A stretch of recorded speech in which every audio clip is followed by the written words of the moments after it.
기도의 자리로 나온 여러분들을 환영합니다. 오늘 하나님께서 우리에게 주신 말씀은 에베소서 1장 17절 말씀입니다. 에베소서 1장 17절. 다 준비가 되셨나요? 아까 에베소서를 펴주셔가지고 다 준비가 되신 줄 알고 제가 주의 말씀을 읽어드리도록 하겠습니다. 우리 주 예수 그리스도의 하나님, 영광의 아버지께서 지혜와 계시의 영을 너희에게 주사 하나님을 알게 하시고. 아멘. 제가 잠깐 기도하겠습니다.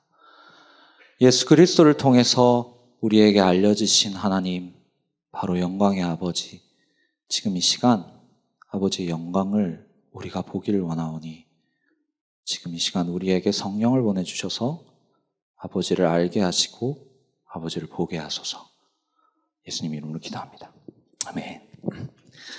네, 오늘은 에베소서 1장 17절 말씀을 통해서 우리가 같이 기도하려고 해요. 그래서 오늘은 기도를 주제로 제가 메시지를 준비했는데요. 기독교가 말하는 기도가 무엇인지 그리고 어떻게 해야 되는지 우리가 한번 살펴보려고 하는데, 제가 이걸 잘 하려면 제가 질문을 여러분들한테 하나 던져야 돼요. 그래서 한번 질문을 던져볼 테니까 여러분들 한번 생각해 보시기 바랍니다. 막 그렇게 깊이 고민할 질문은 아니니까 걱정하지 마시고 제가 한번 질문을 해보겠습니다. 여러분들은 기도가 잘 되십니까? 네. 네. 저는 이 질문을 여러분들한테 꼭 던져야 할 것 같아요. 왜냐면 매주 이 자리에 여러분들이 나오시지만 우리는 특별하게 기독교 신앙이 오래된 사람들도 있지만 그렇지 않은 사람도 굉장히 많죠. 그리고 꼭 이 연차가 그렇게 많다고 해서 기도를 또 열심히 하고 기도 시간에 집중하는 건 또 아닌 것 같아요. 왜 그런 얘기를 하냐면 결국 제가 그런 것들을 경험했기 때문인데요. 저는 모태신앙이었어요. 그래서 태어날 때부터 교회에 있었습니다. 그래서 기도 시간에 있기 싫어도 거기에 있어야 했습니다. 근데 문제는 뭐냐면 교회에 있으면서 오히려 기도를 중요하게 여기고 기도를 가르쳐 주는데 문제는 기도를 어떻게 해야 하는지 잘 가르쳐 주지 않더라고요. 근데 여러분들도 아시다시피 이런 얘기는 다 아마 들어보셨을 거예요. 기도는 하나님과의 친밀한 대화이다. 이런 얘기는 들어보셨죠? 그렇기 때문에 어떻게 생각하지 말고 그냥 뭐라도 얘기해라. 이렇게 아마 기도를 배웠어요. 저는 그랬습니다. 우리 가운데서도 그렇게 기도를 배우신 분들이 계실지 모르겠어요. 또 우리는 아주 좋은 목회자이신 이정규 목사님 계시니까 또 주기도를 배우신 적이 있죠. 근데 그렇지 않은 분들이 있으시다면 아마 이런 고민을 할지 몰라요.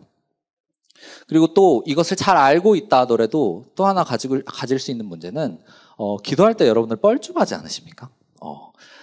저는 어렸을 때 모태신앙이긴 했어도 하나님을 믿지는 않았거든요. 어렸을 때요. 그래가지고 너무 이상한 거예요. 그러니까 하나님이 계신지도 모르겠는데 하나님의 이름을 불러서 하나님이 계시다는 것을 전제하고 하나님한테 막 이것을 달라 혹은 뭐 어떻게 해달라고 구하는 게 너무 어색한 거예요. 저는 2년 전에 사역을 했었었는데요. 그곳에서 저랑 처음 기도해본 어른이 있었어요. 40대 어른이셨는데 그분이랑 같이 기도를 했는데 그분이 해주신 이야기가 있어요. 그건 뭐냐면 방금 전에 했던 것처럼 이 기도하는 시간이 너무 어색하다는 거죠. 그러니까 내가 하나님이 있는지도 앞에 보이지 않으니까 알지도 못하겠는데 그분의 이름을 부르면서 뭔가를 말한다는 것 자체가 너무 익숙하지 않다는 거죠. 특히 저는 경상도에서 태어나서 아빠한테 뭔가를 달라고 하는 이야기를 하는 것 자체가 그렇게 익숙하지 않기 때문에 하나님께 기도한다는 것이 저는 항상 어려웠습니다. 그래서 이 기도하는 시간이 저한테 너무 고통스러운 시간이었어요. 제가 이 이야기를 하는 거는 혹시 우리 가운데 기독교 신앙을 이제 막 처음 시작해서 기도하는 시간이 여전히 어색하고 어떻게 해야 되는지 모르겠는 여러분들이 있다면 여러분들은 괜찮습니다. 제가 오늘 이 성경에 나와 있는 이 기도를 한번 소개하고 이 기도를 통해서 우리가 같이 기도해 보려고 해요. 그리고 기독교 신앙이 익숙하신 분들, 기도하시는 분들의 경우에서도 이 기도는 아주 유익할 겁니다. 저는 아직도 이 기도를 아주 많이 사용합니다. 그래서 기도하다가 기도를 잃었을 때, 길을 잃었을 때 이 기도는 제가 어떻게 나아가야 하는지 항상 그 방향성을 가르쳐 줬습니다. 그래서 이거를 한번 살펴보려고 하는데요. 이 기도를 한번 살펴보려고 하는데요. 그래서 이 기도를 살펴보기 전에 저는 크게 두 가지를 할 겁니다. 첫 번째는 제가 가지고 있었던 문제. 기도란 무엇이고 기도는 어떻게 배울 수 있는지 그 문제를 한번 살펴보려고요. 그리고 나서 기도가 무엇인지를 대충 배우겠죠? 첫 번째 대지 때. 그러면 그것을 바탕으로 오늘 말씀 에베소서 1장 17절 말씀을 한번 살펴볼 거예요. 그래서 크게 두 가지 구조입니다. 기도는 무엇이고 우리가 어떻게 배울 수 있는지. 그러면 구체적으로 우리가 배워야 할 기도가 무엇인지 하나씩 살펴보도록 하겠습니다. 첫 번째는 기도가 무엇인지 그리고 우리가 그걸 어떻게 배울 수 있는지 한번 살펴볼게요. 제가 여기서 기도를 한번 정의를 해보려고 그래요. 한번 잘 들어보시기 바랍니다. 뭐 필기하실 분들은 필기하셔도 좋습니다. 제가 기도를 한번 이렇게 정의해 보겠습니다. 기도란 자신의 신앙을 지금 여기에서 고백하는 모든 방법을 말합니다. 다시 한번 말하겠습니다. 기도는 자신의 신앙을 지금 여기에서 고백하는 모든 방법을 말합니다. 이게 무슨 말이냐면 이 말은 여러분들이 신앙이 있을 때도 신앙이 없을 때에도 할 수 있는 것이 바로 기도입니다. 여러분들이 믿음이 클 때에도 하나님을 부를 수 있지만 여러분들이 신앙이 적을 때도 할 수 있는 것은 바로 뭐냐면 기도입니다. 오늘 이 말씀 내용처럼 예수 그리스도의 하나님 영광의 아버지시여 하나님을 알게 해주세요.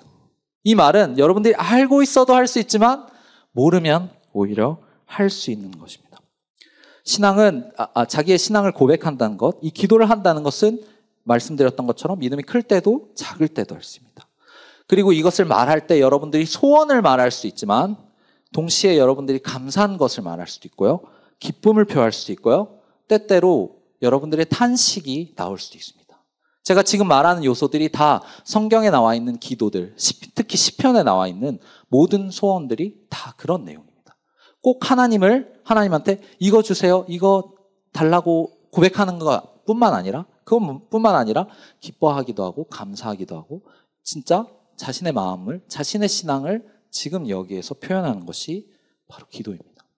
그래서 여러분들한테 어떻게 보면 하나님의 대하입니다라고 말했을 때 이 말은 정말 진리인 것이죠. 여러분 무엇이든 말할 수 있습니다.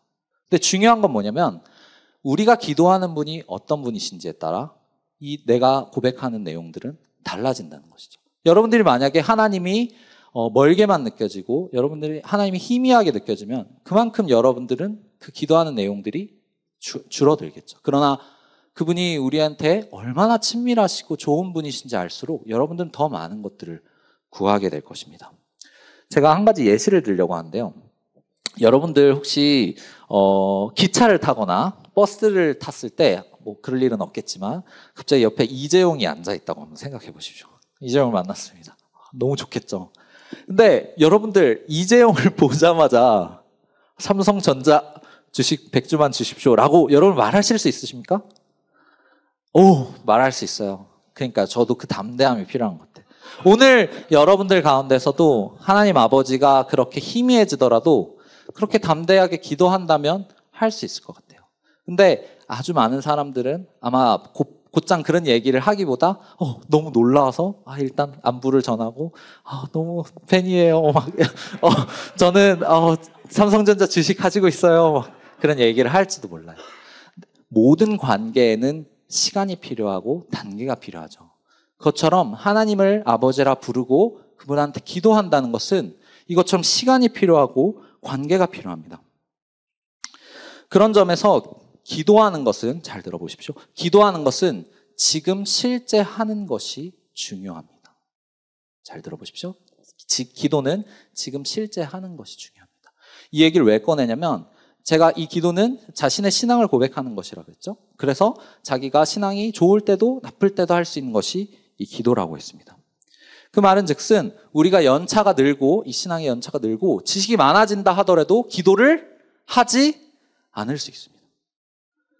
내가 하나님에 대해서 정말 잘 알고 있고 하나님의 영광의 아버지가 무슨 뜻인지 잘 안다고 해서 지금 이 기도를 자기의 신앙을 지금 이 시간 고백하지 않으면 그 사람에게만큼은 적어도 그 시간에서만큼은 하나님은 그 사람에게 하나님이 되지 않습니다. 그러나 그 사람의 믿음이 적을지라도 그 시간 하나님을 부르고 자신의 신앙을 고백한다면 그 사람한텐 하나님이 실제 하시는 것이죠. 그래서 기독교 신앙에서 언제나 기도는 중요하게 여겨졌습니다. 마틴 로이드 존스 목사님 같은 경우에는 이런 얘기를 하셨어요. 기독교의 어떤 가르침도 기도보다는 쉽다고요. 그만큼 기독교의 가르침 중에서 기도는 너무나도 중요했습니다. 왜냐하면 자기의 신앙을 지금 고백하는 거기 때문에. 그래서 여러분들 혹시 바울이 오늘 글을 쓴 게 바울인데, 바울이 자기가 예전에 이스라엘을 탄압하면서 나쁜 짓을 많이 하고 다녔었잖아요. 근데 이 바울이 나중에 회심을 하게 됩니다. 하나님을 만나서 회심을 하게 되는데, 혹시 이 회심을 하고 나서 이스라엘 사람들이 어떻게 생각하시는지 아십니까? 교회의 사람들이 아무도 믿지 않았어요. 바울이 회심한 걸 아무도 믿지 않았거든요. 근데 그때 예수님이 아나니아라는 사람을 부르십니다. 아나니아라는 사람 불러서 그 사람한테 바울이 회심했다라는 사실을 이야기해 주세요. 근데 그때 예수님이 아나니아에게 하신 말이 뭐냐면 그가 지금 기도하고 있다고 말합니다. 이처럼 기도는 매우 중요합니다. 왜? 그 사람의 신앙이 좋든 나쁘든지 간에 그 사람이 아무리 적다 할지라도 지금 여기에서 자기의 신앙을 고백한다면 그 사람은 하나님 믿고 있는 사람이기 때문입니다. 그래서 여러분들한테 계속해서 강조하는 것은 우리가 정말 기도해야 한다는 겁니다. 근데 문제는 뭐냐면 기독교의 가르침에서 이 기도가 정말 중요하다는 것을 우리가 들었는데 실제 삶에서 우리가 이것을 하지 않게 된다면, 우리가 연차는 쌓여가지만, 우리가 지식은 쌓여가지만 이 기도를 일생에서 하지 않는다면 우리가 무슨 일이 벌어지냐면 결국 그 사람에겐 하나님이 그 사람의 생각 속엔 존재할지 모르지만 그 사람의 현실엔 존재하지 않게 되는 것입니다. 여러분들이 두려워하고만 있다면, 그 상황에서 여러분들이 두려움을 하나님께로 끌고 가지 않는다면 결국 여러분들이 아무리 많은 지식과 교리를 가지고 있을지라도 그 순간 그 연약한 상태 그대로를 하나님께 고백하지 않는다면 결국 그 순간만큼은 하나님이 여러분들의 마음속에 존재하지 않게 됩니다. 그렇게 되면 결국 여러분들의 신앙은 불안해질 수밖에 없습니다. 여러분들 혹시 대상 영속성이라는 말을 하시나요? 대상 영속성. 저는 교육학을 공부했어가지고 이 말이 좀 익숙한데, 대상 영속성은 사실 쉬운 말이에요. 뭐냐면 어린아이들이 있죠. 어린아이들이 있습니다. 어린아이들이 실제로 엄마가 없으면 엄마가 없는 게 아니잖아요. 엄마가 눈에 안 보이면 엄마가 없는 게 아닌데, 어린아이들은 이 대상 영속성, 그 존재가 계속 있다라는 것을 인식하지 못해가지고 아직 몰라서 엄마가 눈앞에 보이지 않으면 엄마가 안 보이면 엄마가 없다고 생각하고 막 울거든요. 기도를 하지 않고 기도를 통해서 하나님의 존재를 인식하지 못한다는 것은 결국 이 대상 영속성 훈련이 안 되는 것을 말합니다. 그래서 여러분들이 만약에 이 기독교 신앙을 이제 시작했고 여러분들이 연약하지만 하나님이 깊이 다가오지 않지만 이 기도의 훈련이 계속해서 이루어지지 않으면 결국 여러분들은 눈에 보이지 않는, 하나님 우리 눈에 보이지 않죠? 여러분 지금 하나님 보이시나요? 그건 아니잖아요. 하나님 보이지 않으시기 때문에 이 대상 영속성 훈련이 되지 않기 때문에 내가 삶에서 무너지는 순간이 올 때 결국 무너지게 되는 것입니다. 그럼 여기에서 중요한 것은 우리가 그럼 기도를 해야 되잖아요? 근데 기도를 안 한단 말이죠. 기도를 해야 되고 기도가 얼마나 중요한지 계속 듣는데 문제는 우리가 이것을 하지 않는다는 겁니다. 그럼 어떻게 할 수 있을까요? 전 제 일생에서 이게 너무 심각한 문제였습니다. 그러다가 우연히 D.A. 칼슨이라는 성경신학자가 하는 기도에 대한 설교를 몇 편 듣게 됐어요. 근데 거기에서 D.A. 칼슨이 굉장히 재미있는 이야기를 해줬습니다. 여러분 혹시 이런 질문을 우리만 던지진 않았겠죠? 성경에 보면 제자들도, 예수님의 제자들도 이 질문을 한 적이 있어요. 예수님한테 찾아가서 뭐라고 질문하냐면 선생님이시여 우리에게 기도를 가르쳐 주시옵소서라고 물어봅니다. 예수님이 혹시 뭐라고 답변했는지 여러분 아십니까? 네? 맞아요. 주기도문을 가르쳐 주셨는데 주기도문을 말하시기 전에 이런 얘기를 하십니다. 너희는 이렇게 기도하라고요. 놀랍게도 예수님은 기도를 가르쳐 주실 때 기도를 강의하지 않으십니다. 그냥 이렇게 기도하라고 하시죠. 그분은 여러분들한테 어떤 말을 해야 할지 이미 주십니다. 이 말을 두고 뒤에 칼스는 이렇게 말합니다. 기도는 오직 닮음을 통해 배울 수 있다. 이 말이 무엇이냐면요. 하나님께 어떻게 기도해야 할지 오히려 성경은 이미 그 기도를 제시하고 있다고 말합니다. 그렇다고 해서 우리가 기도하는 시간에 여러분들이 막 어떤 말을 해야 할지 자유롭게 기도하는 것이 잘못됐다는 것을 말하는 건 아닙니다. 근데 그렇게 자연스럽게 여러분들이 기도하기 위해선 먼저 성경을 통해서 우리가 어떤 언어를 통해서 하나님을 친밀하게 경험하고 그분께 무엇을 구해야 할지 성경은 아주 구체적으로 말하고 있다고 합니다. 그래서 성경을 통해 주신 기도를 직접 해봄으로써 이 기도를 배울 수 있는 것이죠. 직접 이렇게 해봄으로써, 직접 뛰어듦으로써 배울 수 있다는 것은 결국 이 기도의 목적이 결국 소망을 이루는 것에 지나지 않는다는 것입니다. 뭐라 하죠? 소망을 이루는 게 궁극적인 목적이 아니라는 것을 말합니다. 결국 우리가 직접 해보고 이 과정에 뛰어들어야 한다는 사실은 이 기도의 목적이 단순히 여러분들이 하나님께 여러분들의 필요한 것을 구하고 그냥 그것이 성취되는 것에 있지 않다는 것을 말합니다.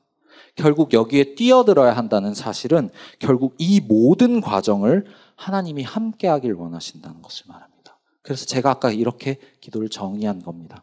하나님과의 대화인데 자기의 신앙을 지금 여기에서 고백하는 모든 방법이라고요. 그래서 이때 여러분들은 소원을 말하기도 하지만 때때로 여러분들은 눈물만 흘릴 때도 있을 것입니다. 무엇을 말해야 할지 몰라서 그냥 하나님 하고 외칠 때도 있을지 모르겠습니다. 그러나 오히려 하나님은 그것을 기도로 여기시고 그것을 통해서 하나님을 만나고 여러분들이 이 시간을 결국 그 소원이 이루어질 그때까지 함께 하길 원하십니다. 그래서 기도할 때 배워야 하는 것은 오히려 방법보다 우리가 누구에게 기도하는지를 알아야 합니다. 우리는 기도하는 방법보다 기도한 대상이 누구인지를 알아야 합니다. 그래서 오늘 바울은 자신의 말년에 쓴 이 서신서에 에베소 교회에 있는 성도들이 하나님의 이름을 부르고 그 이름을 알 수 있게 해달라고 기도합니다. 그래서 우리가 오늘 이 기도를 배워보려고 해요. 그래서 그럼 이제 구체적으로 어떻게 기도해야 하는지 한번 살펴보겠습니다. 거의 다 끝났어요. 우리가 기도하는 분이 누구이신지 여러분들 알아야 하고요. 그리고 이 기도는 참 감사하게도 우리가 구체적으로 어떻게 말해야 할지도 가르쳐 줍니다. 우리 오늘 한번 본문 말씀을 같이 읽어볼까요? 앞에 나와 있죠? 잘 보시나요? 같이 읽겠습니다. 우리 주 예수 그리스도의 하나님, 영광의 아버지께서 지혜와 계시의 영을 너희에게 주사 하나님을 알게 하시고, 우리가 알아야 할 하나님이 바로 이 이름입니다. 우리 주 예수 그리스도의 하나님, 영광의 아버지요. 이 말 너무 어렵죠? 그래서 여러분들에게 필요한 지점만 이야기하도록 하겠습니다. 앞에서 네, 감사합니다. 사실 이 이름을 바울이 자기가 오늘 읽은 파트 앞에 부분에서 이미 이 이름을 부른 적이 있었어요. 이 책을 시작하면서 하는 표현이 있거든요. 바로 1장 3절인데요. 제가 읽어드리겠습니다. 찬송하리로다 하나님 곧 우리 주 예수 그리스도의 아버지 하면서 아버지에 대해서 설명을 해요. 근데 1장 3절엔 있는데 없는데 1장 17절에는 있는 표현이 한 가지가 있습니다. 그게 혹시 무엇인지 아십니까? 네, 영광이에요. 결국 뭔지 모르겠지만 1장 3절부터 이야기를 쭉 써가고 나서 마지막으로 바울이 우리가 기도할 때 알아야 하는 하나님이 이런 분이십니다 라고 알려준데 그게 뭐라고요? 영광의 하나님이라고요. 그래서 제가 그 영광의 하나님이 어떤 분이신지 한번 설명하려고 합니다. 그리고 그 하나님을 우리가 알게 될 때 우리가 어떻게 기도할 수 있는지 한번 살펴보려고 해요. 여러분들 혹시 영광이라는 말을 들어보신 적 있으십니까? 대충 들어보죠. 근데 잘 쓰진 않잖아요. 근데 이런 영광을 주로 사용하는 잘 들을 수 있는 말이 있습니다. 연말이 되면 여러분들이 영광이라는 말을 한 번씩 들을 수 있는데 혹시 아시나요? 네? 맞아요. 시상식에 가면 가끔 가다가 크리스천 배우들이나 연예인들이 이런 얘기를 하는 게 있죠. 이 영광을 하나님께 올려드립니다. 이 영광이 혹시 무슨 의미인지 대충 아시겠나요? 어떤 일을 하게 됐을 때 그 일을 통해서 얻게 되는 영광, 명예, 명성들을 나타낼 때 우리가 보통 이런 말을 하죠. 혹은 제가 우철이 형을 보고 만나고 만나 뵙게 되어서 영광이다. 어떻게 된 거죠? 내가 어떤 행동을 해서 만나게 돼서 받게 되는 명예나 명성 등을 나타내기도 합니다. 근데 성경에서 지금 여기서 나타나는 영광의 의미는 조금 다릅니다. 어느 정도 그런 의미가 있지만 더 구체적인 의미는 쉽게 말해서 탁월하시다라는 말입니다. 바울은 특별히 빛의 이미지를 사용해서 이분이 얼마나 탁월하신지, 얼마나 아름다우시고 위대하신지, 얼마나 능력이 있으신지를 나타내기 위해서 이 용어 영광에라는 말을 사용합니다. 그러면 그분이 얼마나 영광스러운지를 한번 살펴봐야 되겠지요. 그래서 에베소서의 정의를 한번 들고 나왔습니다. 에베소서에서 말하는 영광의 아버지, 그 말은 무엇일까요? 그 말을 살펴보려면 우리가 앞선 본문, 우리가 오늘 찬양을 불렀어요. 그 내용에 다 담겨져 있는데요. 바로 앞에 나와 있는 3절에서부터 14절까지의 이야기인데요. 혹시 앞에 제가 넘기면 되겠죠? 자, 이 영광이 설명되어 있습니다. 그래서 4절에서 6절까지, 그래서 7절에서 12절까지, 13절에서 14절까지 항상 끝에 어떻게 끝날까요? 영광에 하면서 하나님을 노래하고 있습니다. 그러면 이 영광을 정의하면 어떻게 말할 수 있냐면 하나님은 정말 탁월하시고 놀라우신데요. 놀랍게도 에베소서가 주목하고 있는 영광은 무엇이냐면 하나님이 이 영광을 나타내시기 위해서 그분의 영광을 적게 나타내신다는 겁니다. 놀랍게도 하나님께서 자신의 영광, 탁월함을 나타내는 건 자신의 모든 능력을 나타내야 하는 것처럼 우리가 알게 되는데 오히려 에베소서가 주목하고 있는 영광은 그분이 자신의 영광을 나타내기 위해서 그 영광을 줄이신다는 지점이죠. 이 말을 이해하기 좀 쉽지 않죠. 제가 본문을 너무 어려운 걸 골랐나 싶었습니다. 그래도 한번 잘 들어보십시오. 여러분들 혹시 마동석이랑 팔씨름을 해본 적 있으십니까? 아무도 없겠죠. 근데 한번 생각해 보십시오. 마동석과 여러분이 팔씨름을 하고 있습니다. 여러분들 만약에 마동석이 자신의 탁월함을 나타내면 어떻게 될까요? 우리 손목이 부러지겠죠. 맞습니다. 이 마동석이 자신의 힘을 조절하지 않고 그 탁월함을 온전히 나타내 버리면 그때부터는 그건 팔씨름이 아니라 학대가 돼 버리죠. 그것처럼 동일하게 하나님도 그렇습니다. 하나님은 자신의 영광과 능력을 나타내셔야 하는데요. 근데 그 영광을 무엇보다 우리에게 나타내시려고 그분은 자신의 영광을 우리를 위해서 적게 나타내신다는 거죠. 에베소서가 노래하고 싶은 하나님의 영광은 바로 이런 점입니다. 그분이 영광스럽고 놀라우신데 능력 있으신데 그분은 무엇보다 그 영광을 우리를 위해서 사용하신다는 것입니다. 그 영광을 우리가 한번 조금 더 살펴보려고 해요. 그 영광을 에베소서는 놀랍게 시간을 이용해서 그 영광이 얼마나 큰지를 이야기하고 있거든요.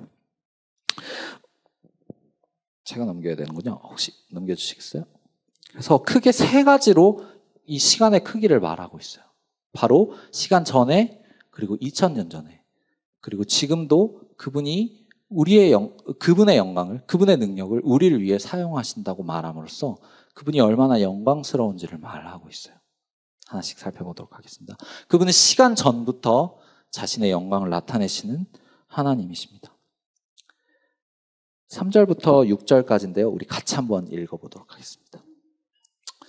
시작.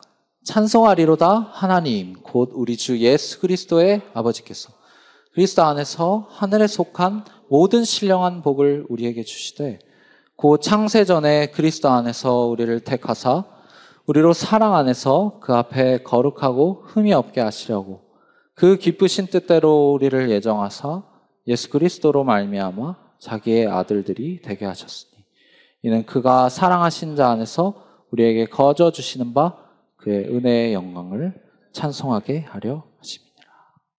놀랍게도 여러분들이 시간 전이라는 것을 생각할 수 있을지 모르겠어요. 우리는 그냥 시간 안에 살고 있기 때문에 시간 전이라는 시간이 있는지도 잘 모르죠. 근데 놀랍게도 성경은 그분이 시간 전에 있다고 말합니다. 우리가 있기도 전에 그분은 존재하셨다고 말하지요. 그러면 우리는 이렇게 생각할지 모릅니다. 시간 전에 그분이 존재하셨다는 사실이 우리한테 불쾌하게 다가오는 사람들이 있죠. 그분은 시간 전에 무엇을 하셨을까요? 우리를 위해서 무엇을 하셨을까요? 우리가 알 수 없는 시간에, 우리가 보지도 못하고 그분을 인식하지도 못한 시간에 그분이 도대체 무엇을 하셨을까? 사람들은 이러한 사실들을 불쾌하게 많이 여깁니다. 대표적으로 데카르트 같은 사람들이 있는데요. 이 사람은 꼭 하나님을 모욕하려고 이런 생각을 한 건 아니지만 마치 우리가 인식하지 못하는 어떤 존재들이 악마와 같이 우리를 속일 수 있다는 사고 훈련을 합니다. 여러분 혹시 우리가 보는 대로 인식하지 않는다는 걸 아십니까?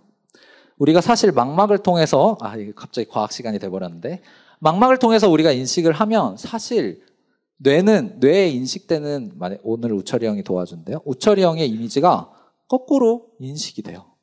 근데 우리가 보고 있는 대상이 거꾸로 돼 있지 않죠. 모든 게 다 인식되는데 그대로 되어 있습니다. 이 지점을 보고 데카르트가 무슨 생각을 하냐면 우리 뇌 속에는 우리를 속이고 있는 대상이 있을지 모른다. 그만큼 우리는 우리의 인식이, 우리가 인식하고 있는 대상이 우리가 실제 마주하는 현실과 다를 수 있다. 진짜 진리와 우리가 마주하는 현실은 다를 수 있다. 그러면서 우리를 이렇게 만드는 어떤 속이는 대상들이 우리를 계속 속일 수 있다. 이 논리를 들고 와서 하나님이 시간 전에 존재하셨다. 우리보다 먼저 존재하셨고 우리를 위해서 뭔가를 선택하셨다는 사실을 불쾌하게 여깁니다. 보통 이렇게 생각하는 사람들은 회의주의에 빠졌습니다. 삶에서 이해되지 않는 어떤 현실들을 마주했었을 때 이들은 보통 두 가지 삶의 선택을 하게 됩니다. 첫 번째는 이 삶의 현실과 내가 마주하고 내가 인식하는 세계가 다르니까 그것을 아예 무시해버리는 거죠. 그냥 무시하고 사는 겁니다. 내가 어떻게 이 현실이 어떻게 되든지 간에 그냥 무시하면서 사는 거예요. 또 한 가지 방식은 내가 눈에 보이는 것을 오히려 믿는 거예요. 눈에 보이는 대로, 인식되는 대로 사는 겁니다. 이렇게 하나님이 먼저 존재하신다는 사실을 거부한 사람들은 보통 이렇게 두 가지 삶을 살아갑니다. 이해되지 않는 현실들을 마주하게 됐었을 때 그것을 부정해버리던가 아니면 그냥 이해되어지는 현실 안에서 갇혀서 사는 것이죠. 근데 이 둘의 문제는 뭐냐면 결국 운명 안에서 살 수밖에 없다는 것이죠. 그 너머에 이해되지 않는 어떤 것들에 목적이 있거나 의미가 있다는 것을 생각하지 않는다는 것이에요. 그러나 하나님은 그렇지 않다고 말합니다.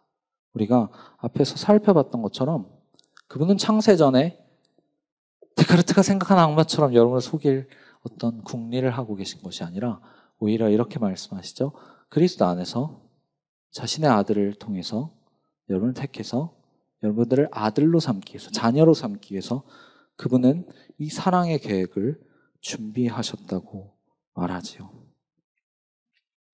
D.A. 칼슨이라는 학자는 이 예정에 대해서 이런 얘기를 합니다.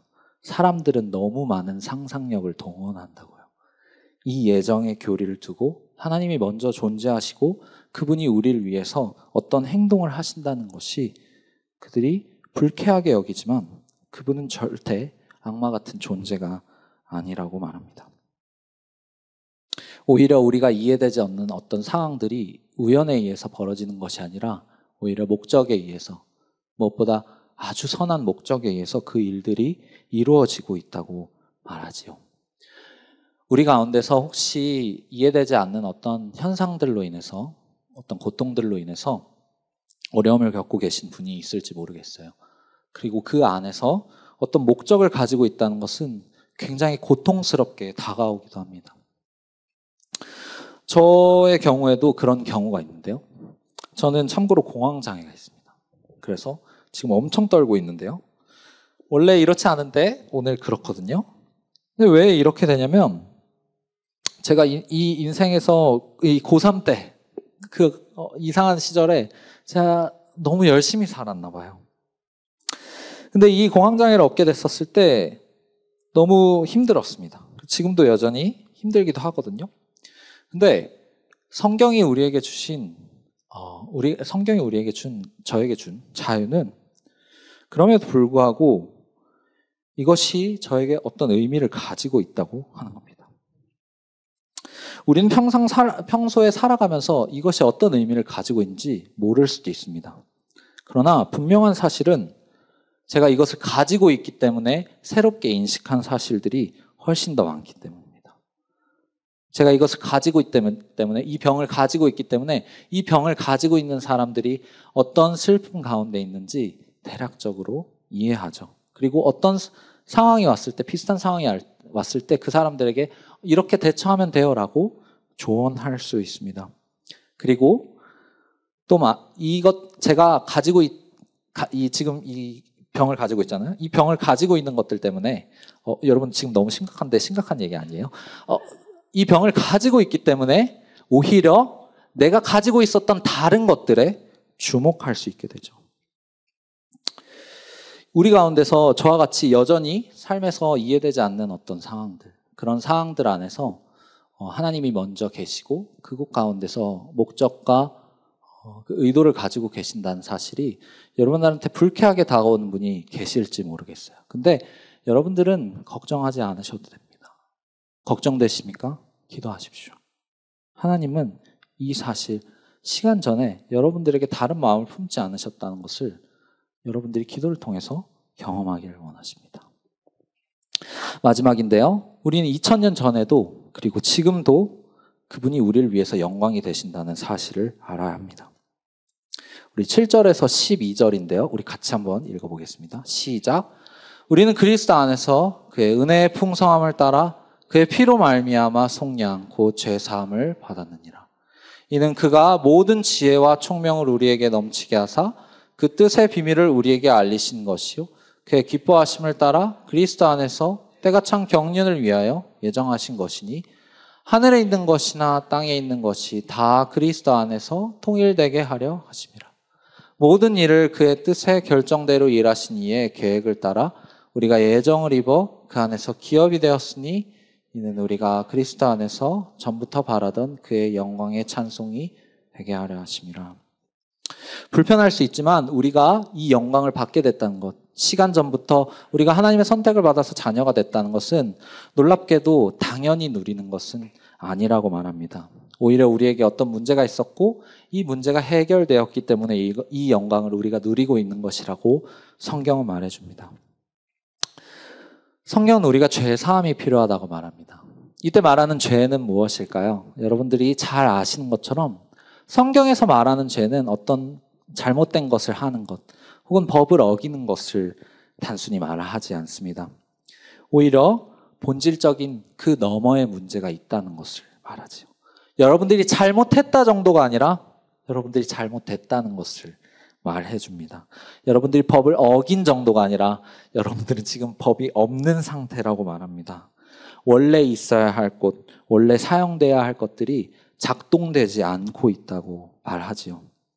그래서 결국 로마서 18장 19절에서는 이렇게 말합니다. 제가 한번 말씀을 읽어드리겠습니다. 하나님의 진노가 불의로 진리를 막는 사람들의 모든 경건하지 않음과 불의에 대하여 하늘로부터 나타나느니 이는 하나님을 알만한 것이 그들 속에 보임이라. 하나님께서 이를 그들에게 보이셨느니라. 죄가 나타났습니다. 그리고 거기에 대한 하나님의 진노가 나타난대요. 이 진노는 하나님께서 뭐라고 말씀하시냐면 너희들은 지금 단순히 법을 어기거나 뭔가를 잘못하고 있는 행동을 하고 있다고 말하는 것이 아니다. 오히려 너희는 지금 나를 알지 못하고 있고 나를 알지 못하기 때문에 지금 그런 일들이 벌어지고 있다고 말하죠. 성경이 말한 죄는 단순히 여러분들 정죄하는 정도를 말하지 않습니다. 오히려 여러분들이 하나님을 떠났다고 말하죠. 여러분들 하나님을 어색해하고 여러분이 하나님을 문자적으로는 아버지라고 말하지만 아버지라고 여기지 사실상 여러분들 마음이 아버지를 아버지라고 여기지 않고 있기 때문에 여러분들이 지금 고생하고 있다고 말합니다. 그래서 결국 이 상황 가운데서 우리는 결국 두 가지 삶을 반복할 뿐입니다. 아까 말한 것처럼 하나님의 존재를 끝까지 부정하고 하나님이 없다고 그냥 여기고 하나님을 외면한 상태에서 두 가지 삶을 하는 거죠. 그냥 주어진 대로 살던지 주어진 삶의 현실을 거부하던지요. 이런 삶은 굉장히 아이러니한데요. 왜냐하면 우리나라의 삶의 현실에서 이러한 것들이 보여지기 때문입니다. 우리나라는 점점 더 과학화된 삶을 살고 있습니다. 훨씬 더 나은 진보된 사회 환경과 또 미디어들을 가지고 살아가죠. 그러나 동시에 그러한 과학이 발달됨에 따라서 우리나라에 나타나는 보편적인 현상은 무속을 그 누구보다 사랑하는 이 모순적인 사회를 살아가고 있다는 것입니다. 만약 여러분들이 하나님이시라면 이렇게 하나님을 알지 못하고 하나님과 관계를 갖지 못한 채 살아가고 있는 여러분들의 자녀들 그리고 여러분들이 창조한 창조물들이 있다면 여러분들은 무엇을 하시겠습니까? 무엇을 하시려나요? 아마 하나님이 정말 정의로운 분이시라면 그냥 그대로 살게 내버려 두는 것이 아마 가장 정의로운 선택일 것입니다. 왜냐하면 그들은 그것을 선택했기 때문입니다. 하나님이 인식하지 않기로 선택했고 하나님이 눈에 보이지 않는다고 해서 이 세상에 하나님이 없다고 선택했기 때문입니다. 그러나 우리가 믿는 하나님은 감사하게도 그런 걸 선택하지 않으셨습니다. 오늘 우리가 방금 전에 읽은 말씀처럼 우리가 믿는 하나님은 오히려 사람이 되기를 선택하셨습니다. 그분은 영광스러운 하나님이시고 우리가 이해하지 못했다면 그분을 인식하지 못했다면 그냥 외면해버렸으면 그냥 되는데 그분은 그 영광을 버리고 우리에게까지 낮아지시기를 선택하셨습니다. 그리고 우리에게 이렇게 말씀되어지죠. 보잘것없는 인간 설교자를 통해서 여러분한테 말씀되어 주시는 분이십니다. 그리고 그분은 우리의 죄를 이제 끌어안으시고 우리에게 아들의 이름을 다시 주시려고 우리가 버린 아들의 이름을 대신 자신이 가지고 있는 아들의 이름을 우리에게 주심으로 우리를 다시 자녀로 삼으셨습니다. 그리고 놀랍게도 이 사실을 지금도 말씀하십니다. 그분은 이제 우리에게 성령을 보내셔서 우리에게 말씀하신다고 하십니다. 우리가 로마서 8장의 말씀을 한번 같이 읽으려고 하는데요. 같이 한번 읽을까요? 시작. 성령이 친히 우리의 영과 더불어 우리가 하나님의 자녀인 것을 증언하시나니 이와 같이 성령도 우리의 연약함을 도우시나니 우리는 마땅히 기도할 바를 알지 못하나 오직 성령이 말할 수 없는 탄식으로 우리를 위하여 친히 간구하시니라. 놀랍게도 하나님은 우리의 아버지가 되시기 위해서 우리에게까지 낮아지시지만 어디까지 낮아지시면 우리가 죄를 짓고 있는 그 마음에까지 그분은 낮아지고 계십니다. 어떻게 낮아지시냐면 그분으로부터 나오시는 성령, 그분과 함께 하시는 성령, 그분은 자신이신 하나님이신 그분이 우리에게 오시는 것이죠. 여러분들이 기도하고 있지 않을 때 그리고 기도하기 어려워할 때 성경은 놀랍게도 여러분들을 위해서 하나님은 여러분들의 마음 가운데서 기도하고 계신다고 말합니다. 여러분들이 기도하기를 주저하고 하나님을 아버지라고 부르기를 주저할 때 그분은 주저하지 않고 여러분들의 영과 더불어서 하나님이 아버지라는 것을 외치신다고 말합니다. 고신대 우병훈 교수님은 이것을 설명하시면서 이런 얘기를 하셨습니다. 그분은 여러분들의 영혼 가운데서 이렇게 속삭이신다고. 건이야, 하나님은 당신의 아버지셔. 현우가, 하나님은 당신의 아버지셔. 너의 아버지셔. 심지어 죄를 짓고 있는 상황에서도 성령은 우리에게 말씀하신다고 합니다. 얘야, 하나님은 너의 아버지셔. 얘야, 하나님은 너의 아버지셔. 라고 말이죠. 제가 기도란 자신의 신앙을 지금 여기에서 고백하는 것이라고 말했죠. 그러나 이것은 단순히 우리의 의지적인 고백이 아닙니다. 오히려 성령님이 이 기도를 시작하셨기 때문에 우리가 시작할 수 있는 기도인 것이죠. 그래서 여러분들은 지금 기도해야 합니다. 왜요? 지금 이 기도를 무엇보다 성령께서 시작하고 계시기 때문입니다. 여러분들이 만약에 기도하다가 길을 잃거나 무엇을 말해야 할지 몰랐을 때, 그리고 여러분들이 이것을 구해도 될지 말아야 할지 고민할 그때 하나님은 그것을 구해도 된다고 말씀하십니다. 왜요? 그건 아버지시거든요. 시간 전부터 여러분들 기다리시고 무엇보다 오늘 여러분들이 이 자리에 나와서 기도하기를 그분은 기다리셨습니다. 그것을 하기 위해서 그분은 자신의 아들을 보내셨고 그 아들을 하늘로 올려보내셨지만 다시 그 아들을 통해서 우리에게 성령을 보내주셔서 여러분들 안에서 그 기도를 다시 하기를 원하십니다. 영광스러운 하나님, 그분은 우리의 아버지시죠. 그래서 우리가 이제 어떻게 기도해야 될까요? 결국 여러분들이 이렇게 기도해야 합니다. 지혜와 계시의 영을 우리에게 주셔서 하나님을 알게 해달라고. 그분이 이 기도를 지금 하고 계십니다. 그리고 여러분들이 오늘 기도할 때 아마 이 자리에 나왔으니까 여러분들 뭘 기도하려고 나오셨겠죠? 그것들을 기도할 그때 여러분들이 이제 더 이상 무엇을 말해야 할지 고민할 그때 이 기도를 다시 들어보십시오. 하나님, 당신을 가르쳐 주시옵소서. 당신이 아버지라는 사실을 가르쳐 주시옵소서. 영광스러운 하나님, 그분이 우리 아버지라는 사실을 알게 될 때 우리는 세 가지를 알게 됩니다. 이 세 가지를 듣고 우리 같이 기도할 건데요. 우리가 영광스러운 하나님, 그분이 우리의 아버지라는 사실을 알게 될 때 앞서 말씀드린 것처럼 우리는 때때로 탄식으로 기도할 수 있습니다. 그분이 정말 자비로우시고 시간 전부터 우리를 사랑하신 분이라는 것을 우리가 정말 깊이 깨닫게 된다면 이 기도를 위해서 그는 지금껏 2000년이 넘는 시간 동안, 아니 인류가 이 시간을 시작한 이후로부터 우리를 사랑하셨다는 것을 여러분들이 아시게 된다면 여러분들은 충분히 탄식으로도 기도할 수 있습니다. 여러분들이 무엇을 기도해야 할지 모를 때, 여러분들이 한숨을 내쉴 때 그분은 그 한숨 안에 담긴 여러분들의 기도를 아십니다. 그리고 여러분들이 두 번째입니다. 여러분들이 정말 필요한 것이 무엇인지 모르고 지금 구하더라도 그분은 여러분들이 진짜 필요한 것을 아시기 때문에 여러분들의 기도를 들으신다는 것입니다. 여러분들이 비록 지금 삶의 문제, 집이 필요해, 직장이 필요해, 이런 현실적이고 기독교 생활을 하면서 내가 너무 세속적인 기도를 하는 것 아닌가라는 생각이 들 때도 그것을 기도하십시오. 그것이 잘못된 기도라고 생각하지 마시고 그것을 지금 기도하십시오. 그것이 정말 여러분들한테 필요하다면 아버지는 주실 것이고 그리고 그 기도가 잘못됐다면 여러분들 고치실 것입니다.